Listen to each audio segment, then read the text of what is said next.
Guys हम लोग जो है स्टडी कर रहे हैं उसके अंदर हाइपोथेसिस आप कैसे बनाते हैं और हाइपोथेसिस हम उसको स्टडी कर रहे हैं और हाइपोथेसिस से रिलेटेड चीज़ें जो हम देख रहे थे कि क्या करना है किस तरह से क्या कुछ है तो पॉइंट जो है हाइपोथेसिस मैंने जो बताया भी था कि तो हम बता रहे थे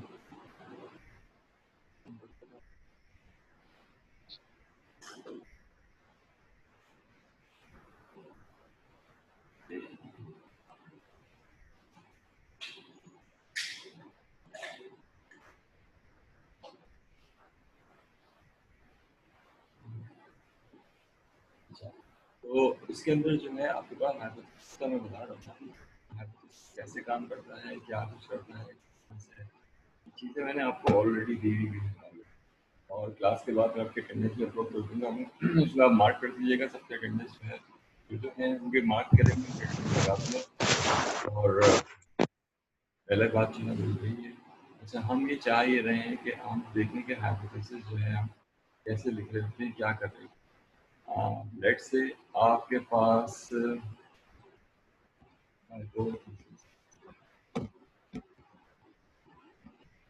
हाइपोथेसिस होता क्या है अच्छा इसको थोड़ा सा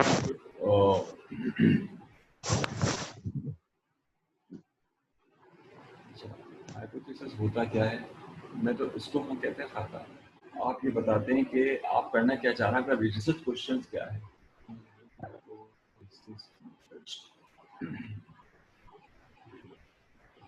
अच्छा अब यहाँ पर मैं ऑलरेडी दिखा चुका हूँ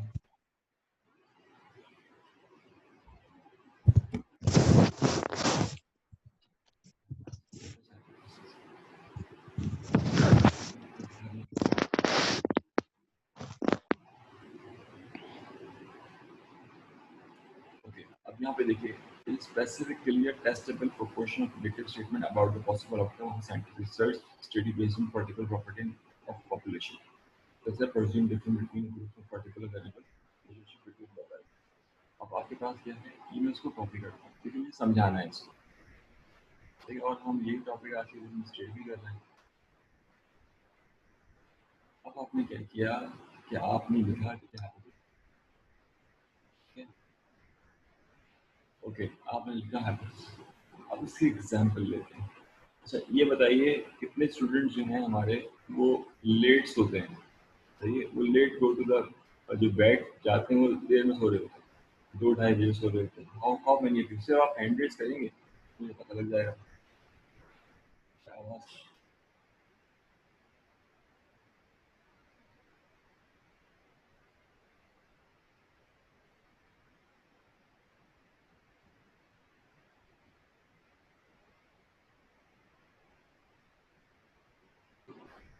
आपको आवाज आ रही है मेरी ओके दैट्स गुड अच्छा बेटा ये बताओ मुझे कि आपके कितने स्टूडेंट्स क्लास में ऐसे हैं जो लेट सोते हैं क्योंकि हम उसको हाइपोथेसिस के हिसाब से बनाएंगे और मैं आपको रिसर्च सिखा रहा हूँ तो डेफिनेटली आपको बहुत आराम से चीज़ें बता रहा हूँ अच्छा 3 स्टूडेंट्स में लेट सोते हैं बाकी टाइम पे सो जाते हैं ओके अच्छा ये 12 बजे के बाद कौन सोता है आफ्टर 12 देखिए इसमें मैं जो सिखाना चाह रहा हूँ ये बताना चाह रहा हूँ आपको कि चलो हमारे पास 3 स्टूडेंट्स हैं हम ये हाइपोथेसिस लिखते हैं बैठ के हाइपोथेसिस इसमें ये लिखते हैं undergraduate students go to the bed late. Undergraduate students go to the bed late. ठीक है एक आपने एक सवाल लिखा ये बेटा क्या पूछे तो वॉइस डिस्टॉर्शन काफी है बेटा मैंने पंखा पे अपनी बंद कर दिया बगैर मैं फैन के बैठा हूँ और डिस्टॉर्शन का और मेरे पास क्या इलाज है इसका एक मिनट दो मैं इसको चेक कर लूँ then we will come back to you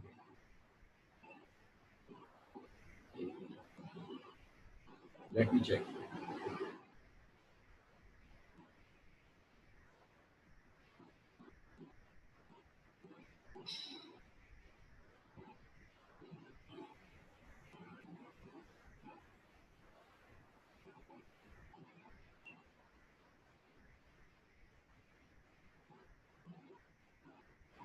come आया आवाज। आवाज ठीक है आप लोग के लिए? Set okay? आपको आवाज आ रही है सारों को सही?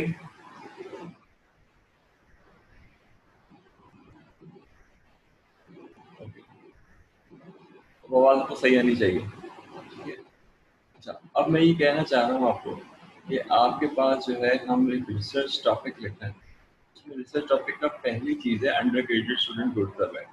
अच्छा, हमारे पास एक है इबाद खान जी। इबाद खान, आपका कोई क्वेश्चन है या आप बेड लेट सोते हैं? जी इबाद खान, आपका कोई क्वेश्चन है? अच्छा, आपके पास क्या है यहाँ पे कि अंडर ग्रेजुएट स्टूडेंट सर। हाँ, undergraduate student go to the bed late. अच्छा, अब आपने एक स्टेटमेंट लिखी। अगर ये स्टेटमेंट जो है हम हाइपोथेसिस की लेते हैं तो हम इसको कहते हैं एच नॉट। इसको हम कहते हैं एच नॉट। एच नॉट के माने क्या हुए कि आपके पास ये वाला जो स्टेटमेंट है, ये वाला जो क्वेश्चन है, वो ये कहता है एच नॉट या नल हाइपोथेसिस कहते हैं इसको। सही है।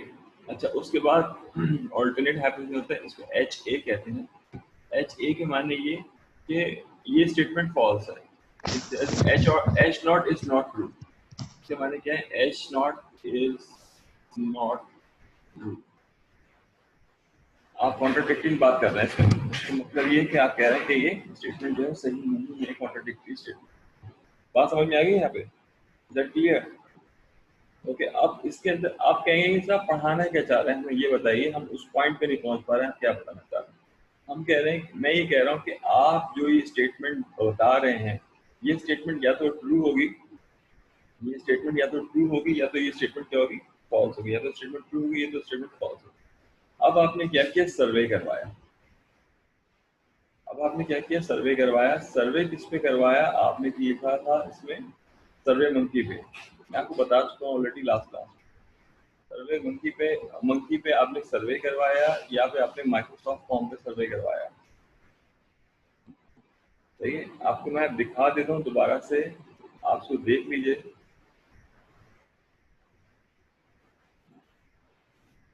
सर्वे मंकी, सर्वे मंकी जो है आपके पास वेबसाइट आप देख रहे हैं।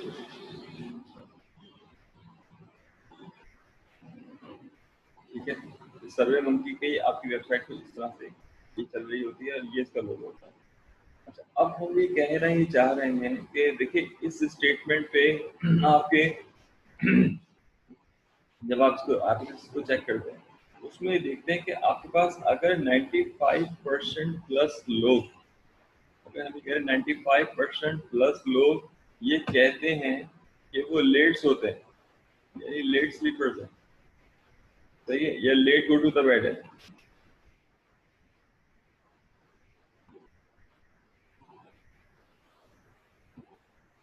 सही, late go to the bed.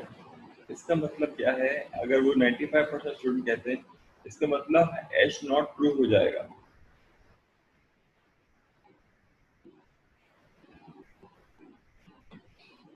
ठीक है, एच नॉट जो है क्या हो जाएगा? वापस ट्रू हो जाएगा। अगर 95% बस कहते हैं, अगर आपके पास 60% कहते हैं, अगर 60% हमारे पास कहते हैं, वो ये कहते हैं कि आपके पास आपने जो कही है बात ये फॉल्स है, या 95% या लोग जो है वो जल्दी बेड पे सोते हैं, तो इसका मतलब ये कि एच ऑफ ए ट्रू हो जाएगा। समझ में आई? ऐसी बात है। अब फॉर एग्जाम्पल ये यूँ समझ लीजिए कि आपके घर में नाना नानी दादा दादी होते होंगे। अगर आपकी किसी ने शिकायत की है नाना नानी दादा दादी से, तो वो कहते नहीं मेरा बेटा ऐसा है ही, फौरन इस प्रोपोजिशन को रिजेक्ट कर देती हैं कि नहीं ये चीज़ जो ऐसी है ही नहीं, मेरा बेटा या मेरा नवासा या मेरा पोता ऐसा है ही नहीं। ठीक है, तो ये वाली बात है। अच्छा, अब आप कहेंगे कि सर आप फिर बताएं कि हमें समझ में नहीं आ रहा है कि आप क्या कहना चाह रहे हैं। फिर मैं क्या कहता हूँ, एक यूनिक हाइपोथेसिस बनाने की तरफ जाता हूँ। अब मैंने क्या किया, ये मैंने स्टेटमेंट कॉपी की और कॉपी करने के बाद मैंने इसको लिखा नीचे। क्या बेटा, मैंने यहाँ पे लिखा, इसमें मैंने ये लिखा undergraduate student go to the bed because they use mobile phone. सही, ये स्टेटमेंट आ गई। फिर आप दोबारा मंकी सर्वे पे गए। फिर मंकी सर्वे पे जाने के बाद आपने कहा तो पता लगा आपके पास आपका जो एच नॉट हुआ उसमें 97% लोग जो हैं वो ये कह रहे हैं ये बात ट्रू है। That's it. उसका मतलब ये कि दोबारा से आप जीत गए। अब आपकी रिसर्च जो है वो तो बोलते हैं कि फाइन होती चली जा रही है, उसका टॉपिक जो है नैरो डाउन होता चला जा रहा है। अब आपने कहा कि आपके पास जो स्टेटमेंट है and the greatest student go to the back at because they use mobile phone, और आपका एच ए फॉल्स हो गया, एच नॉट ट्रू हो गया। अच्छा, अब आपने कहा भाई ये तो कॉमन सी बात है, अगर अंडर ग्रेजुएट हो या ना भी हो तब भी आप मोबाइल यूज कर रहे होते हैं, चलो भाई सही है। उसके बाद जो है फिर आपका एक और हाइपोथेसिस आया, उसके अंदर ये कहा गया, मैं दोबारा से कॉपी कर रहा हूँ और उसके अंदर मैं दोबारा कह रहा हूँ एच नॉट, ये वाला भी एच नॉट है, ये वाला भी एच नॉट है, और एक और आपने हाइपोथेसिस लिखा, उसमें आपने इसको कॉपी किया, उसमें लिखा बिकॉज, ये भी मैं लिख देता हूँ।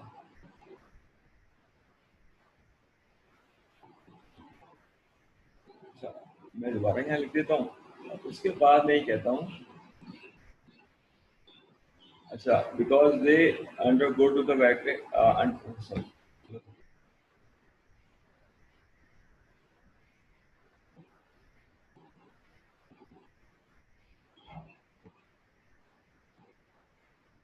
Because they use mobile. अच्छा, उसके बाद आपने ये कहा उसको कि भाई आप जो बात कह रहे हैं सही है, अगर फिर भी अगर 12 बजे भी मोबाइल यूज किया है आपने तो आपको नींद हमें 2 बजे तक की आती है। अब आपका रिसर्च का एक और इम्पैक्ट आया है। पहले आपने कहा कि हम बेड पे लेट सोते हैं, दूसरी बात ये कि आप मोबाइल यूज करते हैं, उसने कहा सर हम बेड पे लेट भी जाएं तो भी 2 या 3 घंटे में नींद आती है, आप बेड पे फ्लिप हो रहे होते हैं बट यू कांट स्लीप। आपने ये बात कही, इसका मतलब एक और चीज इसके अंदर ऐड हुई, इसका मतलब एक और चीज इसके अंदर ऐड हुई, उसमें जो चीज ऐड हुई वो क्या थी, वो ये थी mobile, blue light,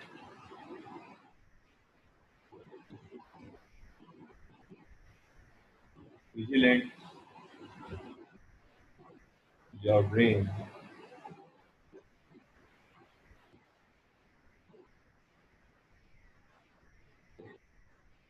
for further. ठीक है बेटा, बात समझ में आ गई।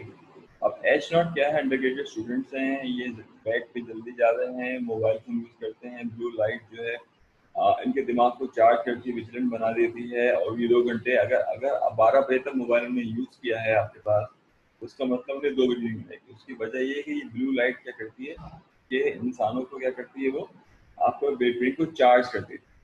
अब मैं क्या कहता हूँ, इस पॉइंट को मैं आपको दिखाता हूँ कि ऐसा है कि ऐसा ही नहीं है। Okay, अब मैं आपको कहता हूँ impact of blue light।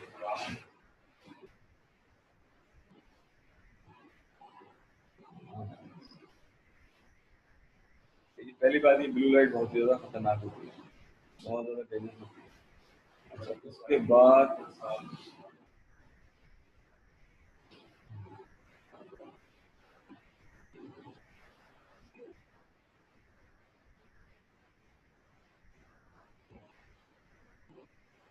Night shift होती है। अब इसके अंदर क्या है कि आपके पास वो सॉफ्टवेयर बनाई गई हैं जो क्या कहती हैं, वो ये कहती हैं कि आपके ब्रेन को टाइम पे सुलाने के लिए, आपके ब्रेन को टाइम पे सुलाने के लिए, अब ये देखिए इसकी लाइट जो है ये ब्लू लाइट है, ब्लू लाइट का इम्पैक्ट बच्चों पे बहुत ही खतरनाक होता है।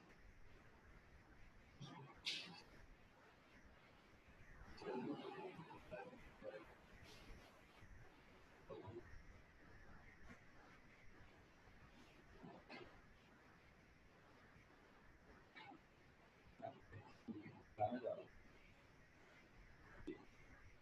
ये स्क्रीन आप देखें, ये स्क्रीन जो है हमारे पास ये ब्लू लाइट स्क्रीन है, ये स्क्रीन जो है हमारे पास क्या है, रेड शिफ्ट कह सकते हैं, नाइट शिफ्ट कह सकते हैं।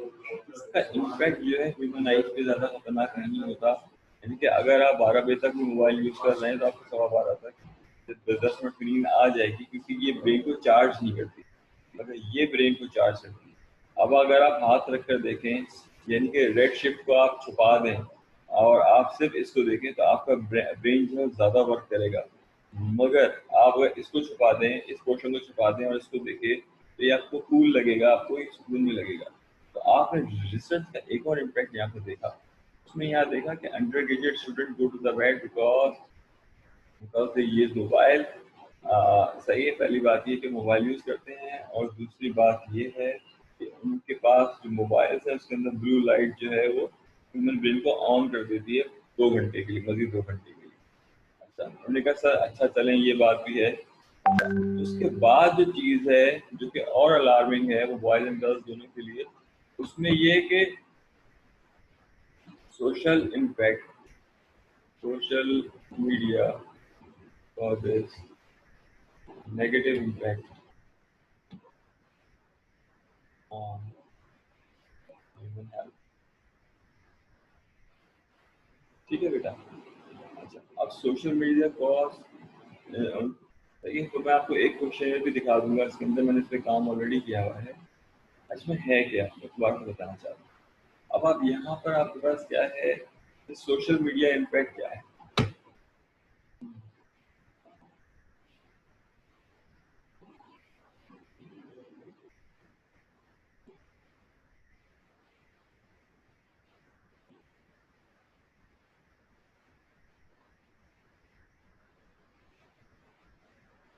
ठीक है बेटा, ये आपके पास आ गया। अच्छा, अब इसमें पहला जो पॉइंट आया है मेंटल हेल्थ में, वो देखिए यहाँ पे आया है।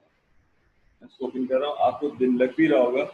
Multiple slides, studies have found a strong link between heavy social media and increased depression, anxiety, loneliness, and self-harm, and even suicidal thoughts. Social media may promote negative experiences such as negativity about your life appearances. Okay.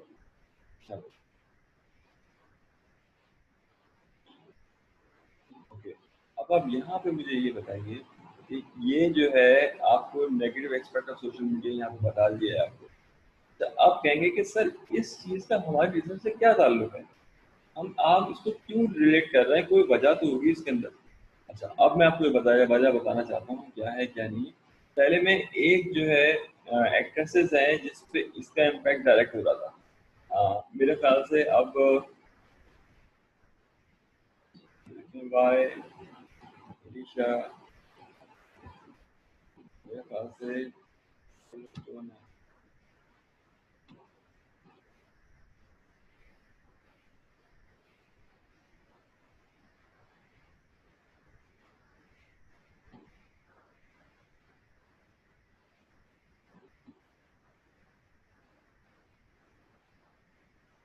याद नहीं आ रहा,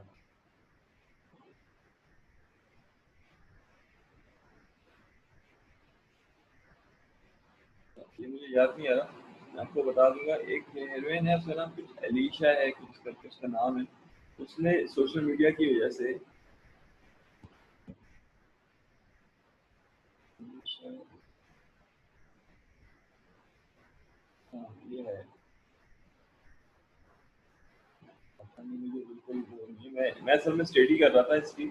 तो इसके अंदर क्या है, इसने जो है वो छोड़ा ही इसी वजह से। सही है, इसने छोड़ा ही इसी वजह से। हाँ यही है। अच्छा, अब मैं इसका विकिपीडिया ओपन करता हूँ यहाँ पे, क्योंकि जब मैं साइकोलॉजी स्टडी कर रहा था मैं, तो उसके अंदर मैंने इसको भी देखा। इसने छोड़ने की वजह एक दौर में ही बहुत ज़्यादा टॉप नॉच जो है वो मॉडल थी।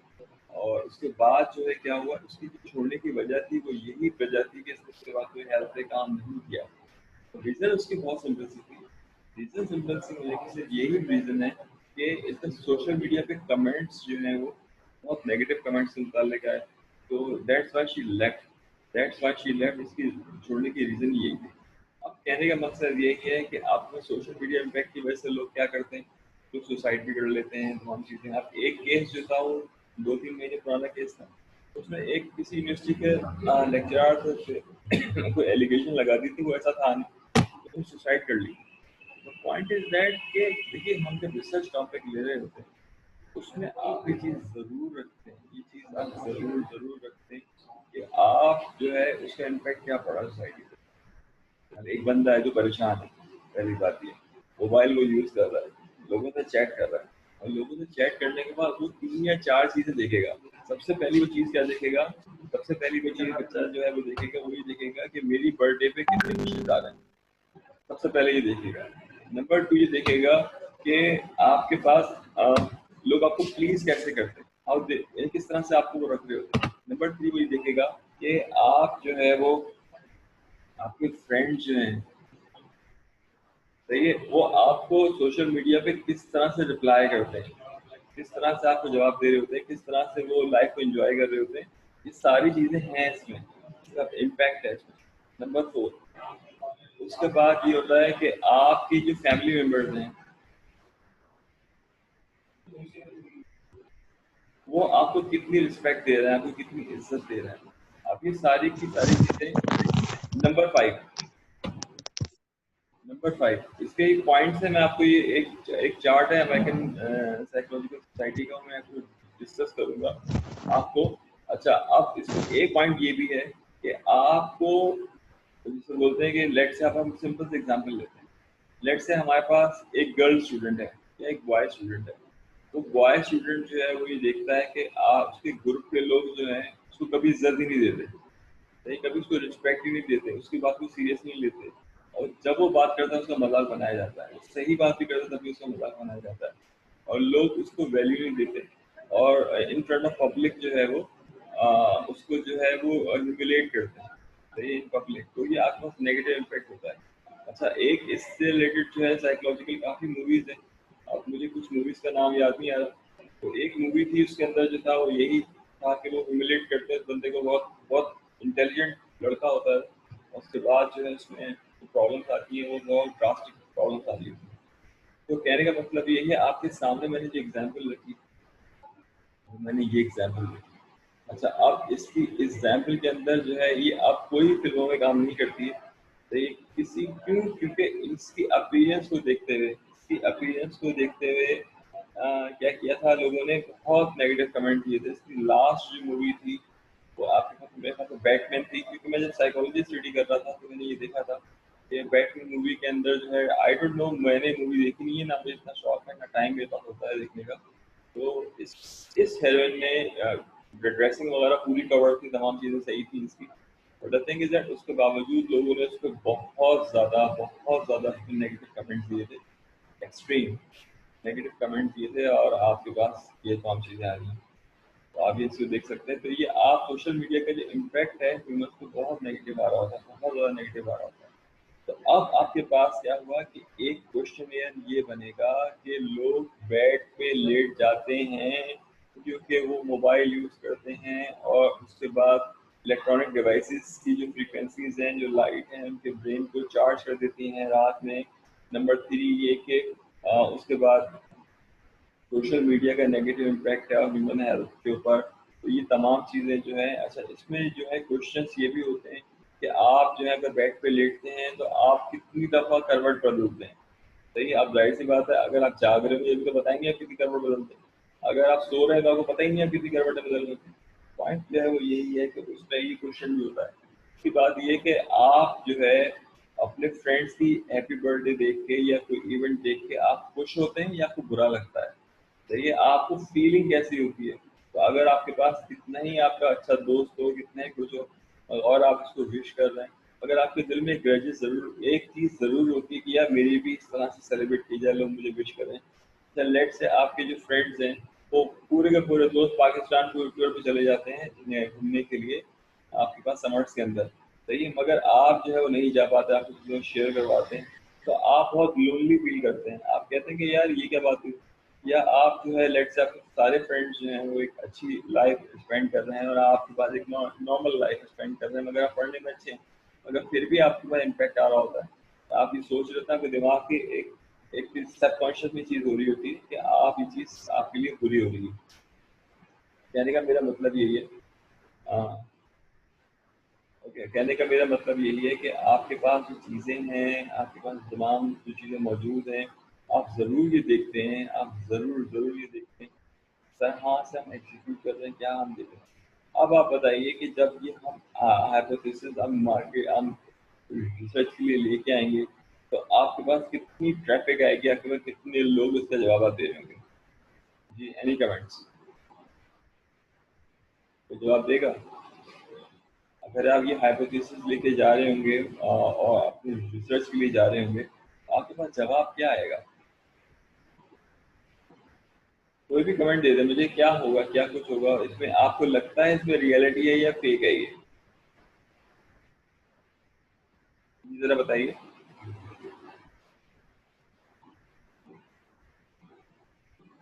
जी, ओके। मोहम्मद जैन ने कहा कि आप सही सही कह रहे हैं। अच्छा, और कोई बताना चाहेगा कि क्या जवाब आएगा, क्या कुछ होगा? क्योंकि मैं तो आपको जवाब बता दूंगा, मैं तो आपको बिल्कुल आंसर बताऊंगा कि ये आएगा क्या जवाब इसमें। जी, और कोई ऐड करना चाहेगा? एनीवन? अच्छा, चलिए मैं आपको ये बताता हूँ कि जब मैंने ये रिसर्च की थी और उसके अंदर जो बहुत सारे अंडर ग्रेजुएट स्टूडेंट्स थे, जिसमें इंजीनियर्स भी थे, जिसमें साइंटिस्ट भी थे, जिसमें आपके पास सीएस वाले भी थे, जिसमें एमबीए वाले भी थे। तो आपके पास जो प्रॉब्लम आई थी, जो मैंने सिर्फ गर्ल्स पे फोकस किया था, सही है, और बॉयज पे फोकस मैंने वैसे नहीं किया था। उसकी वजह ये बता दूं कि बॉयज जो हैं जब फ्रेंड्स में इकट्ठे होते हैं, गैदर करते हैं या हैंग आउट करते हैं या अपने गेट टुगेदर करते हैं, तो वो सारी एनजाइटी, जो सारी ब्रेन का स्ट्रेस है, उनका खत्म हो जाता है। तो बाहर निकले, दोस्तों से हेलो हाय की, चिट चैट की, बैठ गए, चाय पी ली, बर्गर खा लिया, वो नॉर्मल हो जाता है। मगर गर्ल्स का इम्पैक्ट जो है आपके पास ब्रेन पर, वो काफ़ी ज़्यादा जो है वो टाइम तक रहता है, बहुत टाइम तक रहता है। तो गर्ल्स के लिए इतने प्लेसेस अवेलेबल नहीं होते नॉर्मली कि वो अकेले घूम सकें या उनकी फ्रेंड्स गैदरिंग हो। फिर एक वैसे जो एक टाइम के बाद, जैसे अंडर ग्रेजुएट जैसे आपका बैचलर खत्म होगा, उसके बाद सबसे ज़्यादा ये होता है कि कौन सी हमारी कुलीग है, वो किस फैमिली में गई है, उसका स्टेटस क्या है, उसके ग्रूम का स्टेटस क्या है, क्या है क्या है, इस तरह से। या उसकी अपनी बहनों के साथ कंपटीशन होता है कि मेरी बहन जो है वो किस घर में गई है, उनके पास कितना यार्ड्स का है। तो बहुत सारी चीज़ें होती हैं गर्ल्स की, जिसको होते हैं, मैंने एज अ साइकोलॉजिस्ट मैंने जब स्टडी किया तो मुझे समझ में आया क्या है। तो गर्ल्स पे, ये बेटा बोलिए। हाँ जी, आपका कुछ क्वेश्चन है तो मुझे बता दें, एरो तो बना दिए आपने। अच्छा, चलिए मैं आपको बताता हूँ कि ये इम्पैक्ट जो है आपके पास होता है। मेरा सिर्फ कहने का मतलब यही है कि हमारे पास जो गर्ल्स पे जब मैंने काम किया, तो मुझे पता लगा, और तकरीबन 400 प्लस जो है गर्ल्स से फॉर्म भरवाए थे मैंने, और मैं फिजिकली प्रिंट आउट निकाल के किया था। मैंने कहा अपना नाम मत लिखिएगा, क्योंकि गर्ल्स के अंदर मसला ये होता है कि वो अपनी प्राइवेसी हाइड करती है। मैंने कहा नाम मत लिखें, एक्सेल लिख दीजिए आप, मगर ज़रूर ज़रूर ज़रूर आप उसको भरिएगा। मगर असल असल बात बताइएगा आपको। तो मैं पूरे पूरे क्लासेस में जाता हूँ, तो मैं डीजे सोफा नहीं आया था उसको, क्योंकि मुझे दूर पड़ रहा था ये। तो मैंने हर यूनिवर्सिटी में जाके जो है फॉर्म दिए थे स्टूडेंट्स को, मैंने कहा आपको भरे बैठ के गर्ल्स को दिए थे, और गर्ल्स ने जो है, मैंने कहा ईमानदारी से भरिएगा, मुझे सच बात चाहिए। तो 70% गर्ल्स के अंदर जो है ये जो हाइपोथेसिस रिलेटेड इश्यूज है वो ट्रूथ है। 70% गर्ल्स में, सही है। यानी कि आपके पास कराची की जो गर्ल्स हैं वो 70% जो है वो स्ट्रेस थी, 70% जो है वो इग्नोरेंट थी, इग्नोरेंस थी उनके साथ 70% गर्ल्स के अंदर।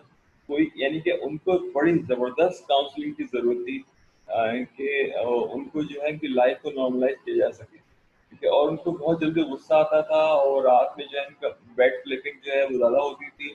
और दूसरी बात ये, उनको बुरा लगता था कि अगर किसी की बर्थडे सेलिब्रेट हो रही है और किसी क्रूज पे सेलिब्रेट हो रही है, और उनकी बर्थडे जो है वो घर के अंदर सेलिब्रेट हो रही है, या एक छोटा सा केक है उसके अंदर, वो ये देखती थी कि नहीं, जो गिफ्ट्स आ रहे हैं उनकी फ्रेंड्स को, वो इस तरह के गिफ्ट्स आ रहे हैं कि सन ग्लासेस शेड्स आ रहे हैं, उनको शेड्स मिल रहे हैं, उनको अच्छे महंगे वाले क्लोथ्स मिल रहे हैं, गोल्ड ज्वेलरी मिल रही है इनको, मैं या मोबाइल फोन मिल रहे हैं, भाई उनके बाहर से मोबाइल फोन बेच रहे हैं।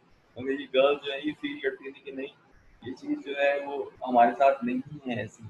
तो 70% कराची की गर्ल्स अंडर ग्रेजुएट, उसमें इंजीनियर्स भी थी, उसमें बीबीए की भी थी, उसके अंदर सीएस की भी थी, और उसके अंदर मैनेजमेंट साइंस की गर्ल्स थी, जितनी जो जो मैं डॉक्टर्स थी उसके अंदर। तो ये बात ट्रू पता लगी कि ये ऐसा फैक्ट है। तो 70% एक बड़ा नंबर होता है। तो इसका मतलब ये कि आपके पास जो, यानी कि ये बात बिल्कुल सही है कि गर्ल्स जो हैं वो लेट सो रही होती हैं, पहली बात ये।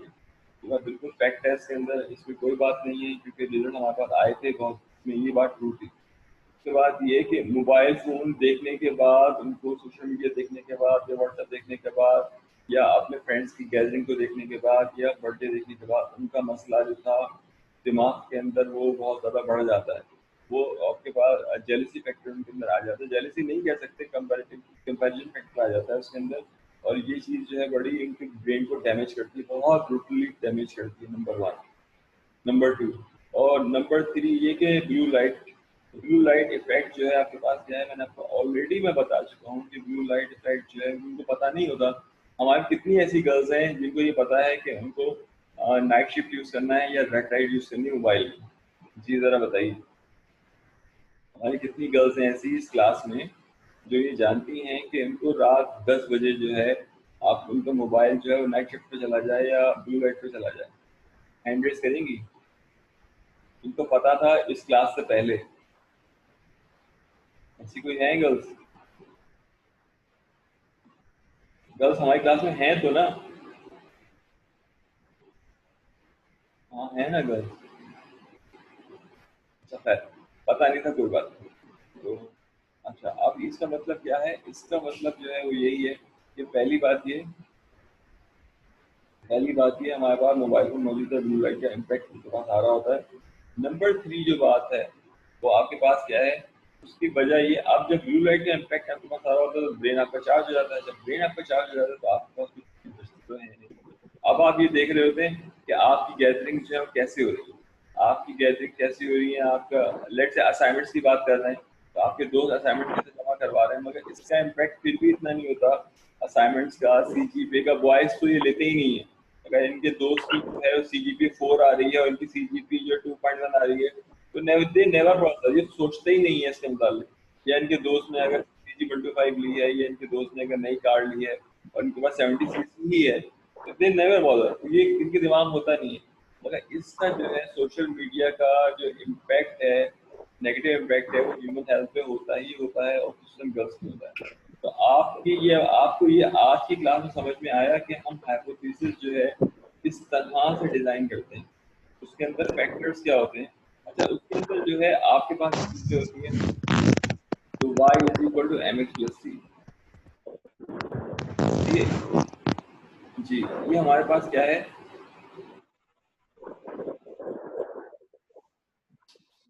इसका माइक जो है मेरे हिसाब से प्रॉब्लम है। तो कहने का मतलब यही है कि यहाँ पर क्या है हमारे पास y = mx + c। आपने ये 1 पॉइंट फॉर्मूला जो है आपने सुना हुआ होगा। तो इसके अंदर जो y = α x + β, जब हम रिसर्च की बात करते हैं तो हम ये लिखते हैं।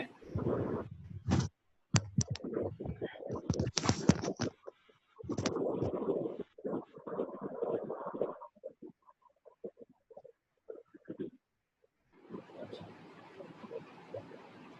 ये x वाली चीज होती है, ये होती है इंडिपेंडेंट वेरिएबल्स। जो x वाली चीज होती है वो होती है, x होता है हमारे पास इंडिपेंडेंट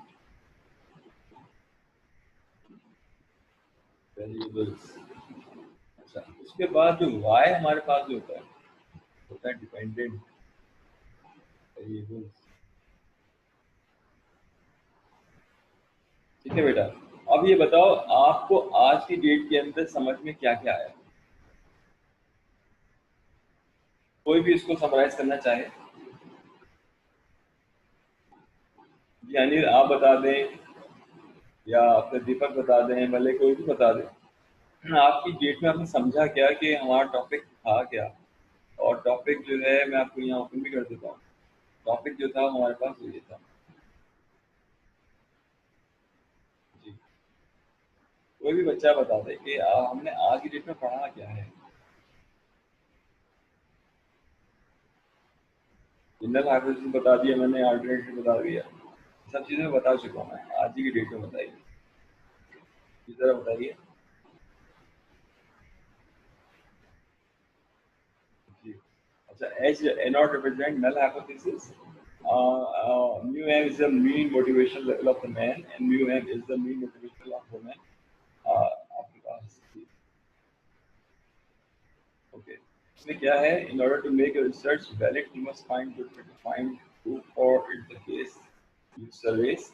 अच्छा, उसके बाद आपके पास है सर इसमें ये समझ आए कि क्योंकि एम से क्यू राइट होता है रिसर्च की लाइट। अच्छा, ओके। अच्छा, एम से क्यू राइट होता है रिसर्च के लिए। अच्छा, अब आपके पास है क्या? देखिए, आपके पास जो वैल्यूज हैं मैं आपको बताना चाह रहा हूँ कि इम्पैक्ट हमको देखना होता है, तो अल्फा एक इंडिपेंडेंट वेरिएबल्स के हिसाब से हम ले लेते हैं। मेरा कहने का मकसद बहुत सिंपल सा है, मैं आपको बता भी देता हूँ कि इसके अंदर क्या है। एक हम basically analysing expected output to expect जी। अच्छा, बिल्कुल बहुत अच्छा जवाब उन्होंने लिखा है, ये बात सामने बेहतरीन। अच्छा, बिल्कुल सही है। अब मैं इस चीज़ को एक पॉइंट ऐड कर रहा हूँ क्योंकि हमारे बच्चे जो हैं उनके जो आंसर्स हैं वो बुक से बहुत क्लोज है। अच्छा, अब इसका मतलब ये है कि इबाद खान के आंसर पे मेरा क्वेश्चन बनता है कि researches are of two types. एक होता है क्वांटिटेटिव क्वांटिटेटिव रिसर्च, एक होता है क्वालिटेटिव क्वालिटेटिव रिसर्च। क्वांटिटेटिव के अंदर जो है आपके पास इसमें मैथमेटिकल, इसमें रिसर्च एक्सपेरिमेंट्स होते हैं, एक्सपेरिमेंट्स को आप प्रूव करते हैं। और क्वालिटेटिव रिसर्च के अंदर क्या होता है, सर्वेज होते हैं। इसके अंदर क्या होते हैं, सर्वेज होते हैं।